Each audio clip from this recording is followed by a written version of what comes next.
What was the first thing you noticed when you looked at the S23 Ultra? Because for me it was disappointment. Yo, what's up guys, I'm Hormozadab, you're watching HQ 4K, and this is the Samsung S23 Ultra.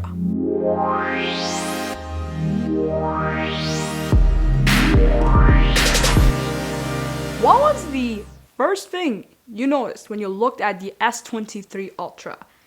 Because for me it was disappointment. At first when you look at this phone you feel like, well, this looks exactly the same as the one before.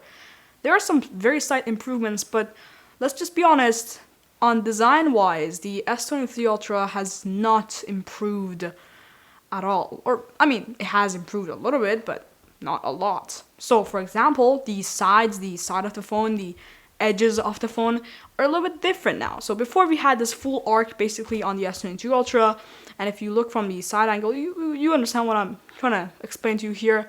But here on the S23 Ultra, it's a lot more flat. So basically in the middle of the side of the phone, if that's how to explain it, the S23 Ultra comes fully flat. But then on the corners, it goes back into the whole rounded corner thing again.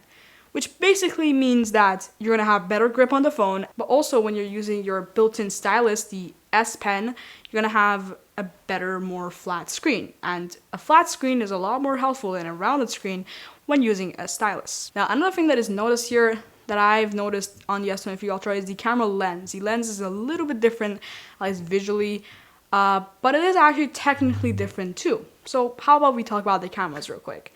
So the big headline this year is that the S23 Ultra will be receiving a 200 megapixel camera. And keep in mind that this is just the 1x camera. All the other ones are still kept at 12 megapixels. So it's not like every single camera lens on the S23 Ultra is getting 200 megapixels, but it is a good step in the right direction.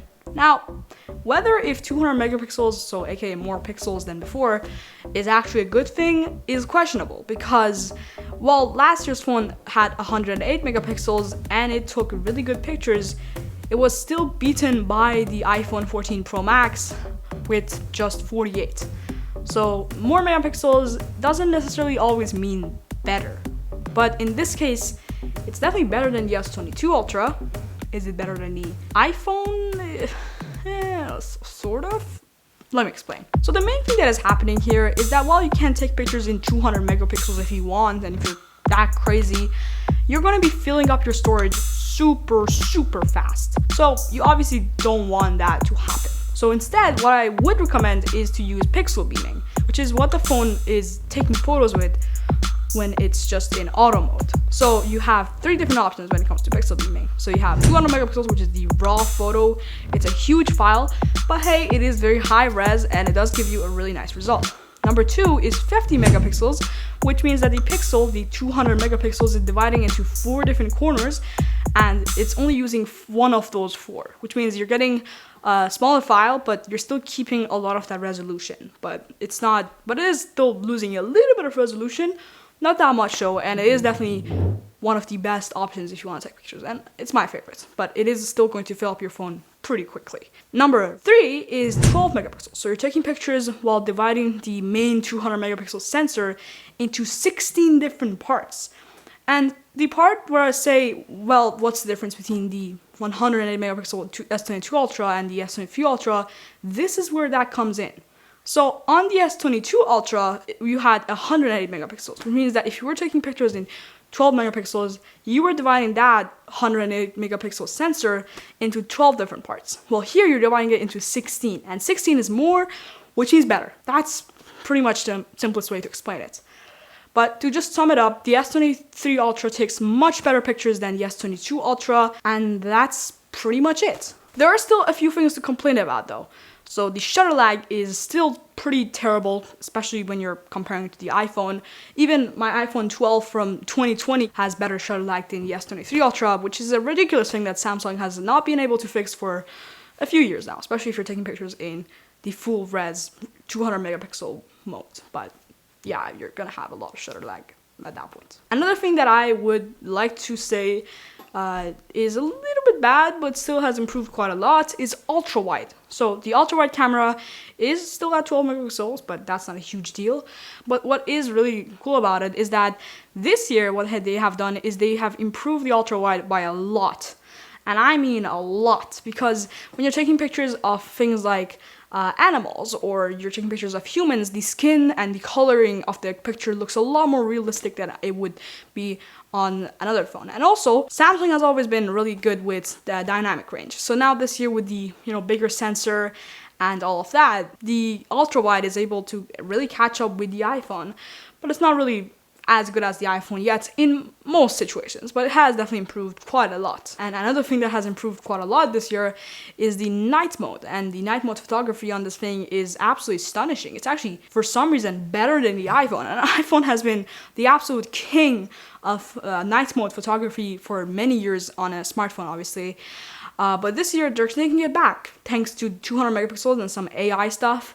The Samsung S23 Ultra is actually taking some really good night mode stuff. The one thing I was shocked about is when you're just taking normal selfies with the phone, not the front, not the rear camera, just the front camera, selfie camera. It just looks a little bit grainy, especially when you're in the darker situations. So not the selfie camera that has been improved, mostly the rear camera that's been improved this year. But there's a significant improvement in night mode for sure. Now, another thing I want to talk about is portrait mode. There's also a significant improvement there. iPhone has always also been the king in the portrait mode category, and this year they are probably still the king, but Samsung is getting really, really close. Now, another thing I want to talk about is that, yes, the human cutout for portrait mode is a lot better on the S23 Ultra compared to the iPhone. Not a lot better, but it's better. But when it comes to the animal cutouts and other objects, the iPhone does better. And that's partly because they have a lot more time to test their phone and to say, okay, so this is a cow, this is how you cut out a cow. Well, Samsung doesn't have as much time because they're getting a chip from Snapdragon. And speaking of Snapdragon, let's talk about the chipset on this phone. So in the S22 Ultra, a big headline that you're getting in the performance category is that the Snapdragon 8 Gen 2 for Galaxy is coming to this phone. It's a big name, but it is also a big thing. Now, first of all, I would like to say that it's a huge thing for people who live outside of North America, because a lot of these places outside of North America use Samsung S23 Ultras with the Exynos chip. And the thing with the Exynos chip is it's a good chip. It works, but it's not anywhere close when it comes to performance to the S23 Ultra with the Snapdragon chip. So it is a huge difference whether if you're getting yourself into an Exynos chip or a Snapdragon chip. So I feel like this year with them discontinuing the Exynos chip, they're doing a huge part in finally getting rid of the Exynos chip for all the other markets. And I think that will make the S23 Ultra a lot tempting for users who are even coming from the S22 Ultra in those markets. Now in Canada and United States, this is not any big difference. You're getting a new chip. It's better than before, yes, but it's not a huge jump. But for them, it's like a massive jump. Now, the thing with the name is that at the end of the name, you have this part where it says for Galaxy. So you have Snapdragon 8 Gen 2 for Galaxy. What does for Galaxy mean? Well, for Galaxy means that you're going to have a lot less issues with supply chain. You're going to have a chipset that's reliable. You're going to always be in stock because these chips are built only for the S23 series or any other phone that Samsung wants to build with this chipset, which is likely just going to be the S23 and maybe some of the more top of the line A series phones, but that's pretty unlikely. But still, in this phone, with the Snapdragon 8 Gen 2 for Galaxy, it's basically going to mean that no one else like OnePlus or Xiaomi can just go to the Snapdragon store and borrow this chip and use it on their phone because it's for Galaxy. And this customization part of the chip means that Samsung is able to be really good with the supply chain stuff and not ruin their whole supply chain, even though there is huge supply chain problems right now and a lot of phones are out of stock for a very long time. But the S23 Ultra can keep up with that thanks to this customization of the chip. Now, what you're really getting with these for Galaxy part is that you're going to have better performance when you're doing things like benchmark tests. But in real life, you're not going to get anything better. But yeah, there is a little bit of improvement there. But the main big title for improvement with the new Snapdragon 8 Gen 2 for Galaxy is efficiency. The efficiency has significantly improved, and now that it's so much better, the efficiency is almost too good, where you can have the exact same battery as last year, but still have long hours of battery life. And comparing it to the last year phone, it's almost too funny how just more of an efficient chip can improve so much when it comes to battery life. The chip is using so much less power, which basically means you're gonna have much longer battery life, and there is a very high chance that the S23 Ultra might be the winner of the battery category this year in my best phone of the year 2023 award.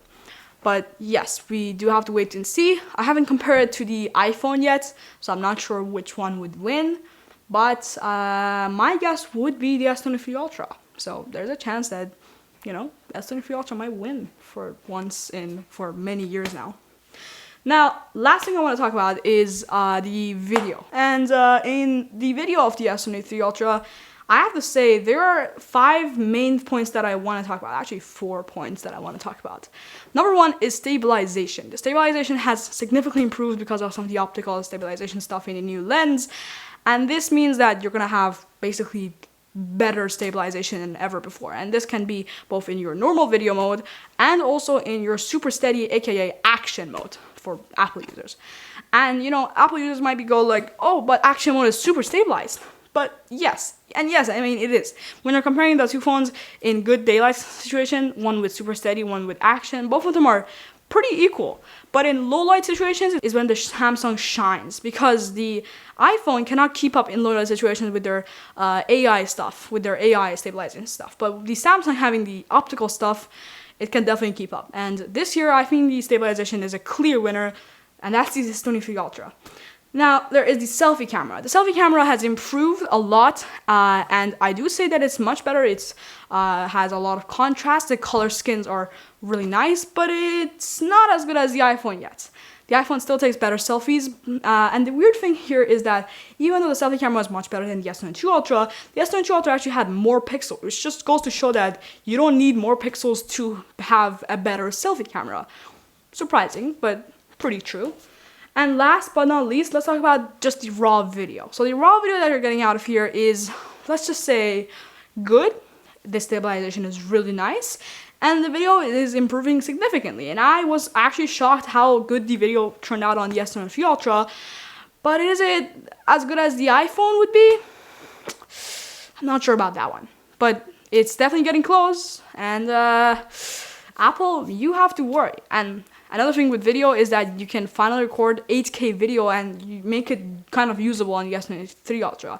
Last year we got introduced to 8K, but it was only kept at 24 frames per second, not a high one. I use 24 frames per second on my videos because it looks more realistic, but there is 30 FPS as well, and this year they're adding that. And that is a very popular one for people who want to maybe slow down their video a little bit. And the 8K video is just a lot more usable now. And also it's not as cropped anymore. So just 8K, a lot more usable now. I think it's really good. But whether if I'll be using 8K anytime soon is questionable because, well, 8K is 4 times technically better than 4K, which is what this video is recorded at. It's not necessarily that you're going to actually see anything big difference, because who is using a 8K monitor today? Like, there are some people who use 4K monitors. My monitor, my MacBook Air over there, is a HD monitor. And I mean, it looks very nice, but it is HD. So technically, when you're viewing a 4K video, you're not actually going to see any huge difference in the quality of the video. So is it really worth it? I'm not sure. But it's a good step in the right direction. Now, finally, let's sum it up. So the S23 Ultra is a really good phone. It always has been a really good phone. It's the Samsung flagship, and a lot of people like to use Samsung phones. Now, whether if I'll be switching to Android because of the Samsung S23 Ultra is a questionable thing, but the camera has significantly improved, the performance has significantly improved, and just keep in mind that the S23 Ultra was already a really good thing. So this year, with them adding better cameras and better chips, they've kind of made like the perfect phone. Now, am I happy that they haven't really improved anything else about it? No, I'm not really happy about that, because I don't have as much content to produce about the phone. But it is a really just solid choice, and I think Samsung has done the right thing overall to not improve and spend their whole budget on creating a nice design and still have the old camera, the old performance stuff. So yeah, I think it's a good phone, and I hope you think that this video was good too, and as good as the S23 Ultra too. Now, if you enjoyed it, please like it up and subscribe to the channel if you like videos like this. If you like my new YouTube setup, please go to Instagram. I made a post there. Go like it up if you want to see my studio a little bit more. And thank you so much for watching. I hope you enjoyed this video, and I'll see you on the next one. Also, one last thing, please go and listen to TechFlex Podcast, my new podcast. You can find it on YouTube, on Apple Podcasts, and on Spotify Podcast. So there are a lot of ways to listen to it, and it's a really nice tech podcast where I bring in guests and talk about tech with them. Anyways, thank you so much for watching, and I'll catch you on the next one. Peace.